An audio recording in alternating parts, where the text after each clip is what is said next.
សាច់រឿងរបស់យើងក្នុងថ្ងៃនេះមានចំណងជើងថាស្រមោលអន្តការនៅវាលស្រែនៅវេលាយប់មួយដែលងងឹតសូនសុងមានតែកាំរស្មីព្រះច័ន្ទដ៏ស្ដុយស្ដើងប៉ុណ្ណោះដែលចាំងចុះមកលើភូមិតូចមួយ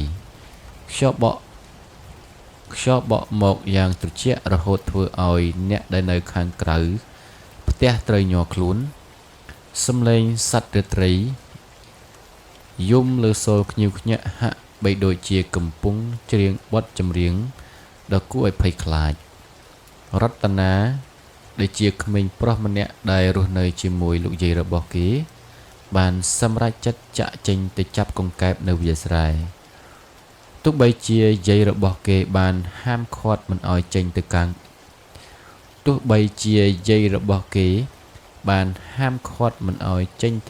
ក្រៅ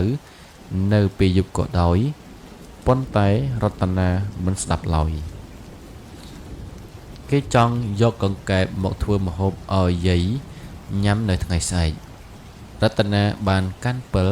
និងកន្ត្រកដាក់កង្កែបដើរតម្រង់ទៅកាន់វាលស្រែគេដើរកាត់ព្រៃឈើដ៏ក្រាស់ដែលមានដើមឈើធំ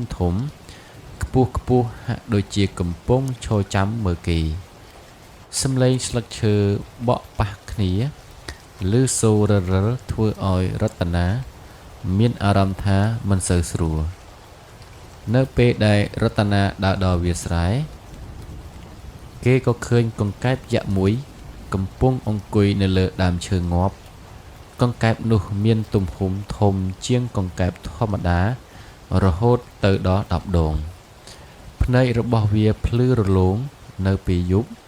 ហាក់ដូចជាកំពុងសម្លឹងមើលរតនាភ្ញាក់ផ្អើលយ៉ាងខ្លាំងគេមិនដែលឃើញកង្កែបធំបែបនេះពីមុនមកទេគេបានព្យាយាមចាប់កង្កែបនោះប៉ុន្តែកង្កែបនោះវាសួតឆាប់ណាស់វាលោតចេញពីដើមឈើងាប់រួចចូលទៅក្នុងព្រៃឈើដ៏ក្រាស់រតនាមិនព្រមបោះបង់ចោលឡើយគេបានដើរតាមកង្កែបនោះចូលទៅក្នុងព្រៃឈើនោះកាន់តែងងឹតទៅហើយសំឡេងសត្វរាត្រីក៏កាន់តែលឺខ្លាំងឡើងនៅពេលដែលរតនាដើរជ្រៅទៅក្នុងព្រៃឈើគេក៏បានឃើញផ្ទះឈើចាស់មួយដែលបែកបាក់ខ្ទេចខ្ទីផ្ទះនោះមើលទៅគួរឲ្យខ្លាចណាស់វារំពាត់ដោយដើមឈើធំហើយមានស្រមោលខ្មៅហោះហើរជុំវិញរតនាបានសម្រេចចិត្តចូលទៅមើលក្នុងផ្ទះនោះនៅពេលដែលគេចូលទៅដល់ខាងក្នុងគេក៏បានឃើញខ្មោចស្រីម្នាក់កំពុងអង្គុយនៅលើគ្រែចាស់មួយខ្មោចស្រីនោះមានសក់វែងខ្មៅរញ៉េរញ៉ៃស្លៀកពាក់សំពត់សស្គុះ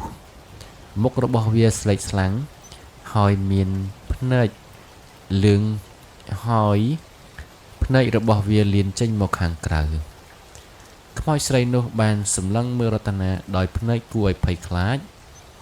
វានិយាយមកកាន់រតនាដោយសំឡេងដ៏ត្រជាក់ថាឯងមកទីនេះធ្វើអី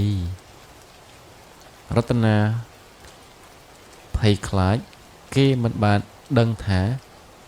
គួរតែធ្វើមិនដេចទេគេបានព្យាយាមរត់ចេញពីផ្ទះនោះប៉ុន្តែខ្មោចស្រីនោះបានចាប់ដៃគេជាប់រតនាបានព្យាយាមរើបំរាស់ចេញពីដៃរបស់ខ្មោចស្រីនោះប៉ុន្តែវាមិនអាចធ្វើអ្វីបានឡើយខ្មោចស្រីនោះមានកម្លាំងខ្លាំងណាស់នៅពេលដែលរតនាកំពុងអស់សង្ឃឹមគេក៏បានឃើញកង្កែបយក្សដែលគេធ្លាប់ឃើញពីមុននោះកង្កែបនោះបានលោតចូលមកក្នុងផ្ទះរួចខាំដៃរបស់ខ្មោចស្រីនោះបានស្រែកដោយការឈឺចាប់រួចលែងដៃរបស់រតនាបានរត់ចេញពីផ្ទះនោះយ៉ាងលឿនគេរត់កាត់ព្រៃឈើដ៏ក្រាស់រហូតដល់វាលស្រែរតនាបានរត់ត្រឡប់មកផ្ទះវិញយ៉ាងលឿនគេបានប្រាប់យាយរបស់គេអំពីអ្វីដែលបានកើតឡើងយាយរបស់គេបានយំយ៉ាងខ្លាំងហើយអបរតនាជាប់យាយរបស់គេបានប្រាប់រតនាថាផ្ទះឈើចាស់ដែលគេបានឃើញនោះ គឺជាផ្ទះរបស់ស្ត្រីម្នាក់ដែលស្លាប់ដោយសារការធ្វើអត្តឃាតស្ត្រីនោះបានក្លាយជាខ្មោចហើយតែងតែលងបន្លាចអ្នកដែលដើរកាត់តាមផ្លូវនោះនៅពេលយប់រតនាមានអារម្មណ៍ភ័យខ្លាចយ៉ាងខ្លាំងគេមិនដែលគិតថាវាលស្រែដែលគេធ្លាប់ទៅលេងនៅពេលថ្ងៃនឹងក្លាយទៅជាកន្លែងដែលគួរឲ្យភ័យខ្លាចនៅពេលយប់រតនាបាន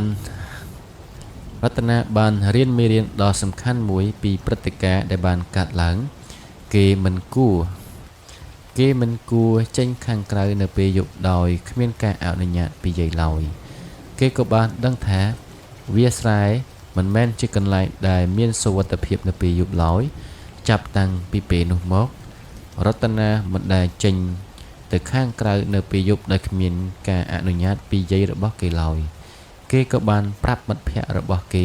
កុំឲ្យចេញទៅខាងក្រៅនៅពេលយប់សាច់រឿងនេះបានបង្ហាញឲ្យឃើញពីគ្រោះថ្នាក់នៃការចេញទៅខាងក្រៅនៅពេលយប់ដែលគ្មានការប្រុងប្រយ័ត្នវាក៏បានបង្ហាញឲ្យឃើញអំពីអំណាចនៃសេចក្តីស្រឡាញ់របស់លោកយាយដែលមានចំពោះចៅផងដែរហើយសាច់រឿងរបស់យើងក៏បានឈានជើងមកដល់ទីបញ្ចប់ហើយអ្នកដែលបានស្ដាប់ដល់ទីបញ្ចប់សូមកុំភ្លេចជួយចុច like ចុច comment និងជួយចុច subscribe ដល់ channel admin មួយផងដើម្បីជាការលើកទឹកចិត្តបាទសូមអរគុណសូមជម្រាបលាហើយយើងនឹងជួបនៅសាច់រឿងនិទានក្រោយៗទៀតបាទសូមអរគុណ